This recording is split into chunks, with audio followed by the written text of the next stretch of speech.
মুর্শিদাবাদের সাগরদিঘিতে শ্বশুর বাড়ির লোকজনের গায়ে পেট্রোল ঢেলে আগুন, অভিযোগ জামাইয়ের বিরুদ্ধে। ঘটনায় অভিযুক্ত জামাই সহ 3 জনের মৃত্যু হয়েছে। মৃতদের মধ্যে 2 জন মহিলা। প্রথম পক্ষের স্ত্রীর বাড়িতে যায় অভিযুক্ত রমজান শেখ। পুলিশ সূত্রে খবর, বচসার জেরে শ্বশুর বাড়ির লোকজনের গায়ে পেট্রোল ঢেলে আগুন লাগিয়ে দেয় অভিযুক্ত।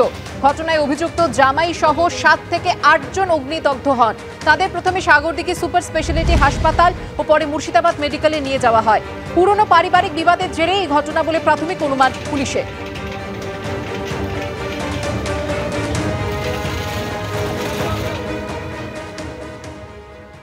পশ্চিমবঙ্গ ছাত্র সমাজের আহ্বায়ক সায়ন লাহিড়ীকে জেল থেকে মুক্তির নির্দেশ দিয়েছেন কলকাতা হাইকোর্টের বিচারপতি অমৃতা সিনহা। আজ দুপুর 2টোর মধ্যে তাকে জেল থেকে মুক্ত করতে হবে। গতকাল এই মামলার শুনানিতে রাজ্য সরকারকে একাধিক প্রশ্নবাণে বিদ্ধ করে কলকাতা হাইকোর্ট। সায়ন লাহিড়ী কতটা প্রভাবশালী, তার কি অপরাধের কোনো পূর্ব ইতিহাস আছে? সন্দীপ ঘোষ তো আরজি করের নেতা ছিলেন, তাকে কি হেফাজতে নিয়েছিলেন? উস্কানিমূলক মন্তব্যের অভিযোগ আনছেন। রাজনীতিকদের বিরুদ্ধে কি পদক্ষেপ নিয়েছেন? যারা আসলে দোষী বা দোষ করার মতো জায়গায় আছেন তাদের কতজনকে গ্রেফতার করা হয়েছে? পাশাপাশি বিচারপতি সিনহা নির্দেশে বলেন, আদালতের নির্দেশ ছাড়া সায়ন লাহিড়ীর বিরুদ্ধে যে মামলাগুলি রুজু হয়েছে বা ভবিষ্যতে যে মামলাগুলো রুজু হতে পারে সেগুলির প্রেক্ষিতে কোনো কড়া পদক্ষেপ নিতে পারবে না পুলিশ। আইনের অপব্যবহার যাতে না হয় সেই কারণে এই অন্তর্বর্তী নির্দেশ। হেফাজতে নিয়ে জিজ্ঞাসাবাদে আর কোনো প্রয়োজন আছে বলে মনে করছে না আদালত।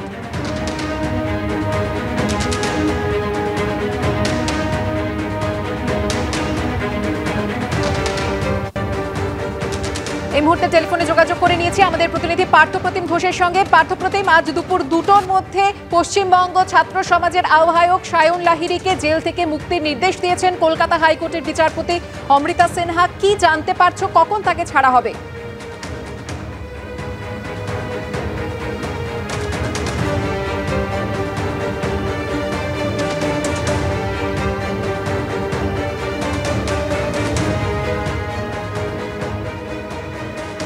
দেখো, ইতিমধ্যে তোমায় বলবো যে সায়ন লাহিড়ী নবান্ন অভিযানের দিন তাকে কিন্তু গ্রেপ্তার করা হয়েছিল এবং এই তুমি জানো যে নবান্ন অভিযানের পরেই এবিপি আনন্দ স্টুডিওতে যে অনুষ্ঠান ছিল সেই অনুষ্ঠান শেষের পরে যখন সায়ন লাহিড়ী বের হয় তখন কিন্তু তাকে গ্রেপ্তার করা হয় এবং তার বিরুদ্ধে একাধিক ধারায় পুলিশ মামলা রুজু করেছিল। জামিন অযোগ্য ধারা ছিল, 2টি থানায় তার বিরুদ্ধে মামলা ছিল। কিন্তু তার পরবর্তীকালে তারা গতকালকে তুমি দেখেছো যে উচ্চ আদালতের দ্বারস্থ হয়, হাইকোর্টের দ্বারস্থ, এবং সেখানে মাননীয় বিচারপতি অমৃতা সিনহা তিনি কিন্তু অবিলম্বে জামিন দেওয়ার জন্য নির্দেশ দেন এবং সায়ন লাহিড়ীর জামিন হয় এবং আজকে দুপুর 2টোর মধ্যে ছেড়ে দেওয়ার জন্য নির্দেশ দেওয়া হয়েছে।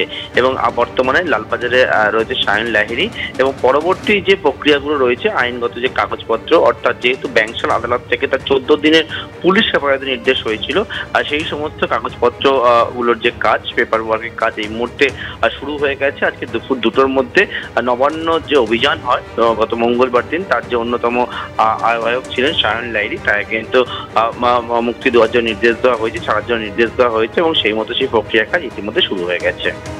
ধন্যবাদ পার্থপ্রতিম।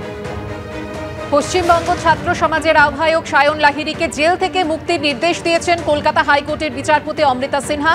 আজ দুপুর 2টোর মধ্যে তাকে জেল থেকে মুক্ত করতে হবে। গতকাল এই মামলার শুনানিতে এমনটাই নির্দেশ দিয়েছে কলকাতা হাইকোর্ট।